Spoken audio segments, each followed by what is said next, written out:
새벽빈 묵상 시편 146편 1절에서 10절. 생각이란 가만히 있어도 떠오르기도 하지만 때론 우리가 우리 자신에게 말을 건네는 일입니다. 오늘 시인은 자기 영혼, 즉 자기 자신에게 말합니다. 할렐루야, 내 영혼아 여호와를 찬양하라. 나의 생전에 여호와를 찬양하며 나의 평생에 내 하나님을 찬송하리로다. 내 평생 사는 동안 내가 살아있는 한 계속해서 찬양하겠다고 합니다. 우리에게 너무나 익숙한 이 할렐루야는 찬양하라 명령령입니다. 하나님을 찬양하는 것은 살아있는 자의 마땅한 의무라는 거죠. 6절에서도 밝히듯이 하나님은 창조의 하나님, 태초부터 생명의 숨을 불어넣으시는 하나님이십니다. 부활하신 우리 예수님께서도 무서워서 숨어있는 제자들에게 찾아오셔서 샬롬, 평강이 있을지어다, 안녕의 인사를 하시고는 그들 속에 숨을 불어넣으시면서 성령을 받아라 하셨습니다. 그 숨 없이는 날 숨도 없습니다. 우리는 숨을 내쉬기 전에 먼저 들여 마셔야 하죠. 또 소리반 공기반이 되었든지 분명한 것은 숨을 들이마시고 내쉬어야만 노래를 할 수 있습니다. 왜 참석하고 찬송을 따라 부를 수 있을지는 몰라도 진짜로 할렐루야를 외치고 또 생활 속에서 찬양을 흥얼거리게 되는 것은 은혜를 받고 말씀으로 성령으로 충만하지 않으면 억지로 잘 되지 않습니다. 혹시 지금 숨이 턱 막히고 숨쉬기가 힘든 분이 계십니까? 혹은 세상에서 숨이 차게 달리고 있지만 찬양할 숨은 남아있지 않은 분이 계십니까? 마음 졸이며 숨어있던 제자들처럼 믿음 생활하다가 낙심하고 숨어 계신 분이 계십니까? 하나님이 날 떠나버린 것 같이 느껴지는 분이 계십니까? 그렇다면 무엇보다도 먼저 하나님 내게 생기를 불어넣어 주십시오. 성령으로 다시 채워주시옵소서 간구하시길 바랍니다. 그러면 우리도 다시 찬양할 힘을, 살아갈 힘을 얻게 될 것입니다.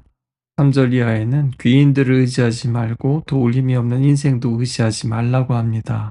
그들의 호흡이 끊어지면 흙으로 돌아가서 그날의 그의 생각이, 계획이 다 사라져버리기 때문입니다.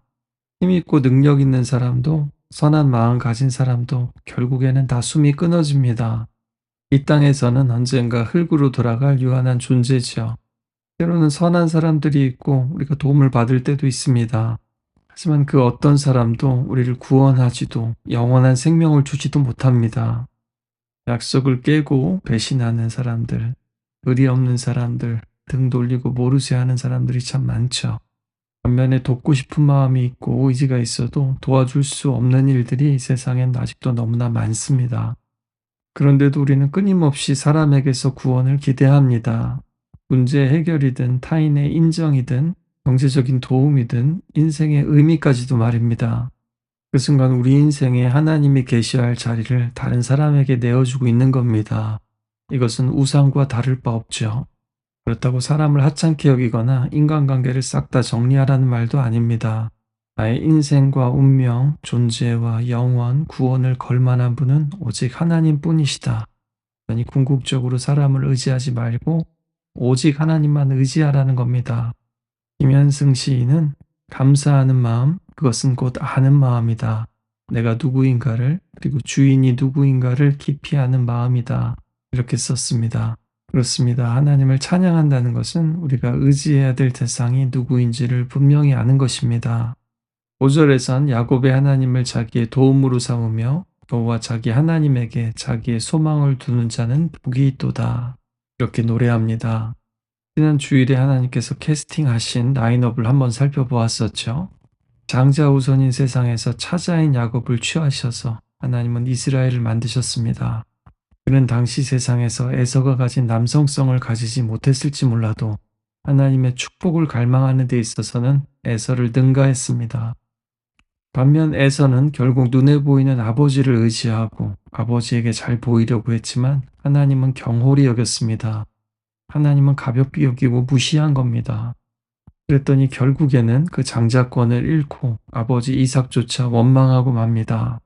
또 이삭도 노후에 어떻게 보면 하나님보다 자신의 첫째 아들을 더 의지했던 것이겠죠.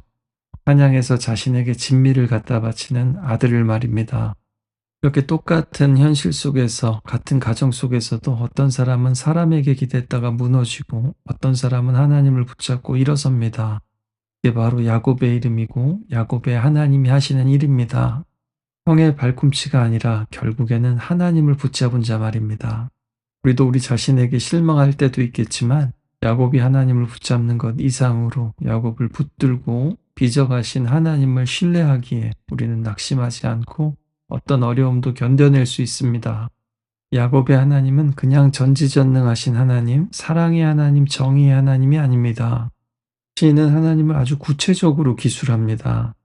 하늘과 땅과 바다를 지으신 창조주 하나님, 영원히 진실을 지키시는 신실하신 하나님, 억눌린 사람들을 위하여 일하시는 정의의 하나님, 굶주린 자에게 먹을 것을 주시는 돌보시는 하나님, 갇힌 자를 자유롭게 풀어주시는 해방의 하나님, 맹인의 눈을 여시는 보게 하시는 하나님, 엎드린 자를 일으키시는 하나님, 의인을 사랑하시는 하나님, 나그네는 보호하시고 고아와 과부는 붙들어 주시는 하나님, 악인들의 길은 굽게 만드시는 심판의 하나님입니다.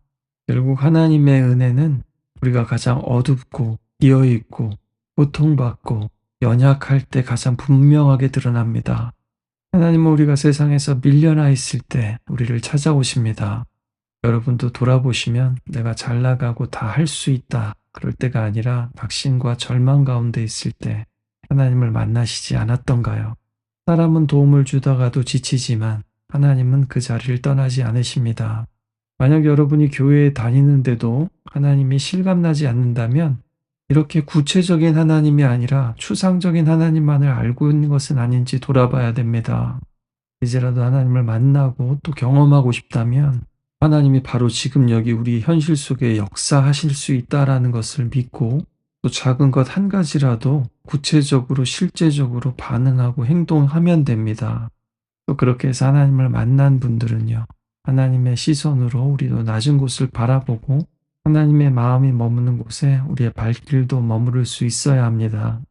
10절은 오 시온아 여호와께서 영원히 다스리시며 내 하나님이 온 세대에 걸쳐 다스리신다. 여호와를 찬양하라 외칩니다. 사람들은 변하고 정권도 바뀌고 유행도 트렌드도 지나갑니다. 육신은 연약해지고 결국 숨은 끊어지겠지만 우리의 숨이 끊어진 그날에도 하나님은 바로 그 자리에 계실 겁니다. 그리고 우리의 인생과 역사 속에서 못다한 결산을 하는 그날에도 말이죠. 그때까지 하나님은 서두르지 않으시고 지치지 않으시고 하나님의 보좌를 비우지 않으십니다. 이것은 하나님의 통치가 영원하다는 찬양으로 시작해서 신뢰로 마칩니다. 이 시편이 오늘 우리에게 이렇게 묻는 것 같지 않습니까? 숨쉬기가 어렵니? 내가 숨을 불어넣어 주마. 비록 힘들지만 아직 숨쉬고 있니? 그렇다면 이제 나를 믿어보렴. 오늘도 내 자신을 믿었다가 실패하신 분이 계시다면, 내가 그렇게 기대했던 사람에게 실망하신 분이 계시다면, 남아있는 숨을 한숨일지라도 하나님께 내어놓을 수 있기를 바랍니다. 오늘도 이 시간 말씀으로 성령으로 충만해지신 분이 계시다면 할렐루야 내 영혼아 여호와를 찬양하라 선포하며 하루를 시작할 수 있길 바랍니다.